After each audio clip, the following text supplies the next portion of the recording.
Hello and welcome to today's episode of the Built Simple podcast. My name is Adam Brsan.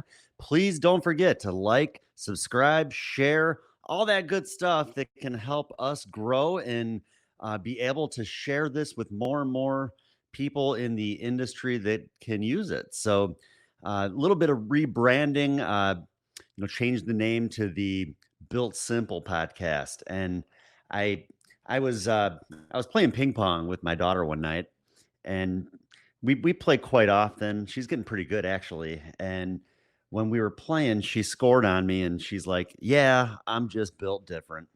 And it just kind of got me thinking. Like these are just like, talked about this maybe I don't know, month or two ago. Like all these different slangs that the kids are using these days, like slay and preppy and these sort of things. And she says, "Yeah, I'm built different." And I started thinking about it, and I'm like, you know what? I think I'm just built simple. And I look back at like my history in the business, and majority of my success has always been focused around simplicity, focusing on like one product, one company, becoming an expert at it, and then being able to teach it to others. And I've never really been about overcomplicating. And to me, the when I have 10, 12, 15 different carriers, you could say, um, well, it to me that it just gets to be a little overwhelming, overcomplicated, uh, and I just don't really feel like people really need all that to be successful in the business. I know plenty of people in the business that have really just solely been focused on one carrier and have made millions of dollars in the business. So yeah, that's kind of where I'm at. Just taking not really taking a step back, but just kind of transitioning back to what I'm best at, and that's just the simplicity, focusing on one product, one company, getting good at it, learning it, and then teaching it to others. And I even think about being built simple and even like my life, my family life. I mean, we're pretty simple. My family, I mean, we don't go out and do a whole lot of things. We're homebodies. I mean, we just like being home and spending time with each other, going across the street. We got a lake across the street, going fishing, uh, playing basketball with the kids, playing baseball, just enjoying the finer things in life, I guess you could say, with family and just being home. Going over to the in-laws, going swimming over the summertime, going to their pool and just spending time hanging out. And it's and I even mentioned like taking a trip to my daughter a couple days ago, maybe going somewhere on vacation, and she's like, "Why?" Why? She's like, "I just like being home. I like hanging out and enjoying time together and spending time with our friends in the neighborhood and all of those things." So, but yeah, back to business. Like I said, it just uh I think sometimes, and I think a lot of people in the business have kind of experienced the same thing where they try to go the broker route. Um, Maybe they're not used to that route, and maybe and there's plenty of people that have been successful in that side of the business too, and that's great. If that's what works for you, uh, great. That's a good thing. I mean, for me, it's just too much. I guess you could say it was almost discouraging. Uh, I mean, I would try to contract agents, and it would take forever when I would have to get people up and running, and I'm trying to get them contracted with 4, 5, 6 different companies, and it's send them to this portal for this contract, send them to this portal for another contract. They need to fill out this form for this agency, and then this IMO also needs a form because everybody wants to collect everybody's data. Everybody wants to be able to market to all of the agents, and so it got to be to the point where it's like I'm spending time trying to recruit, bring people in, and it's just going nowhere. Um, and and really, it kind of got to the point where it made it difficult to to recruit because I had to focus so much on personal production, going out and writing as much business as I could to stay afloat. I mean, when I left Security National Life, what, about 2.5 years ago, I mean, I walked away from a lot of guaranteed business, agents that were still producing that I would no longer be connected to. That was business. And I knew going on, leaving there, that I was going to have to get back out in the field and write business. The goal was not to still have to be consistently out writing 2.5 years later. And again, because it was kind of difficult when it came to contracting agents and kind of getting people up and running, the time that I was spending on that side of the business almost felt like a total waste. And it was discouraging. Kind of got to the point where I was only out in the field writing business, and I really wasn't doing a whole lot when it came to recruiting. And I don't want to be 65 years old and still have to be out in the field writing business to stay afloat. My goal has always been to kind of build and grow and do what I can to help other people in the business. So yeah, like I said, just rebranding a little bit, going through a little bit of some changes, I guess you could say, with the path ahead.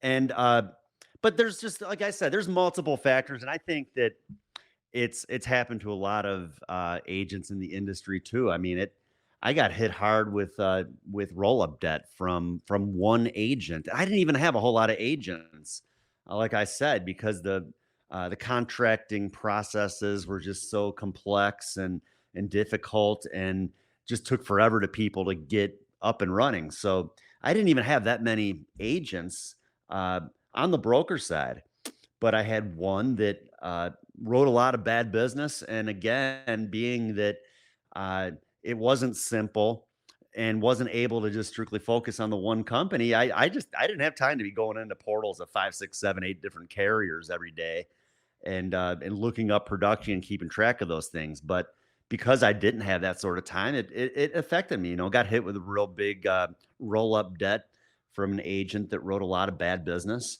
And I mean, that was just another thing that was discouraging. Not to say focusing on just one carrier that's going to protect me from roll up debt, but it protects me against an agent writing business with one company and then they get hit with a chargeback. So then rather than write that business there, then they go to the next carrier and then they get hit with the chargeback again. So then they're writing it with the next carrier. And then suddenly they have debt with 5, 6, 7, 8 different carriers, and just a lot to keep up with. And there's a lot of agents that have been out of the business, that had gotten knocked out of the business because of that.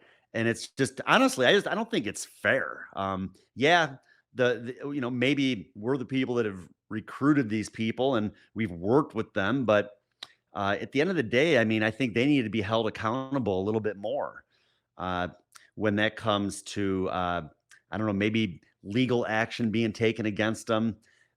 Me personally, I mean, I've always been good with writing good business. I've always had good persistency.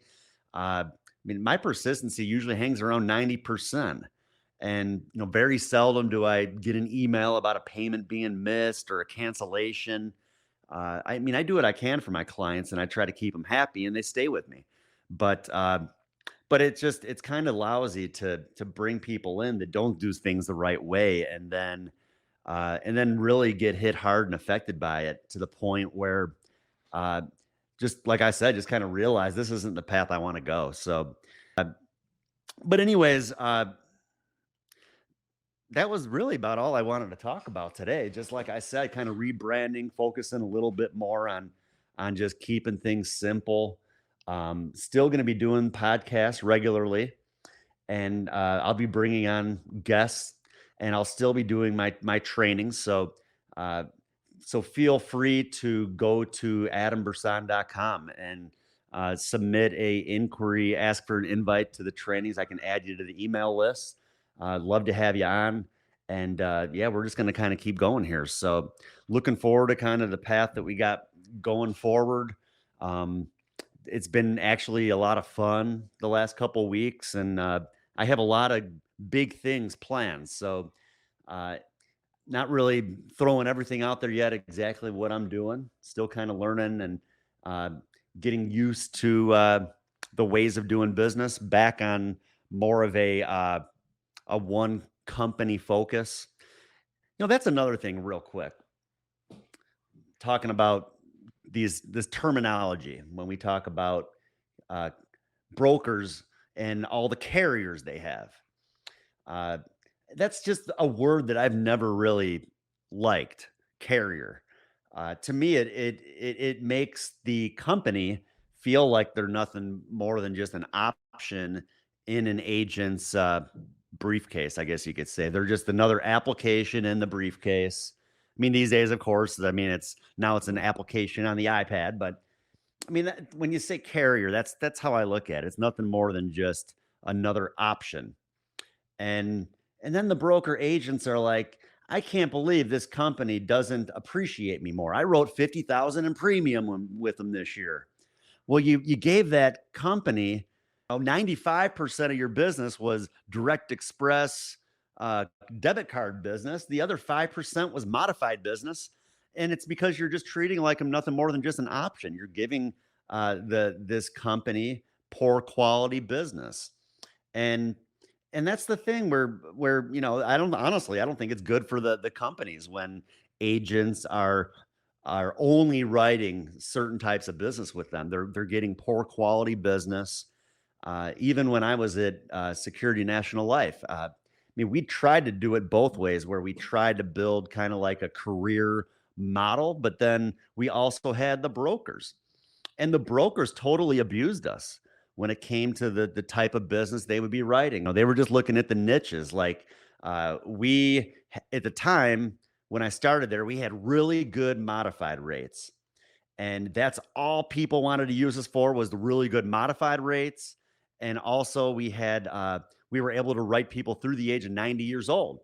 So then agents are using us for the modified rates. So we're talking about unhealthy people, but we can get them covered at a very reasonable price.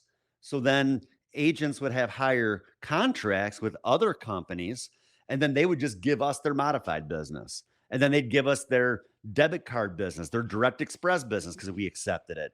And then the over the 85 to 90 business. I mean, these are like niches that we had to try to attract agents to us, but that's all the agents were giving us, was that business.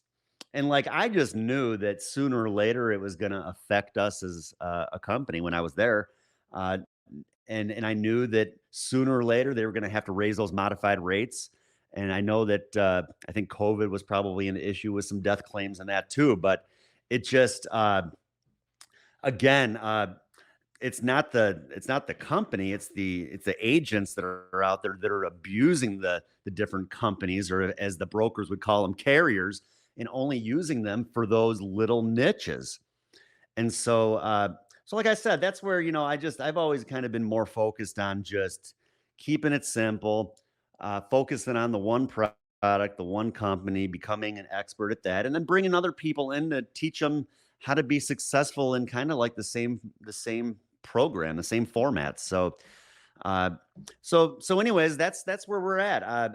Like I said, be on the lookout for information on future trainings. I do plan on continuing to do more of these episodes, at least one or two a week. I'm sure I'll ramp it up over time. The more people I have, I already have a few guests lined up, so we'll be finding some more people to bring on to share their content and just more that they can do to help agents as well. Uh, so anyways, I hope you have a great day, and feel free to reach out if you need any help with anything, and look forward to talking to you guys again soon. Thanks.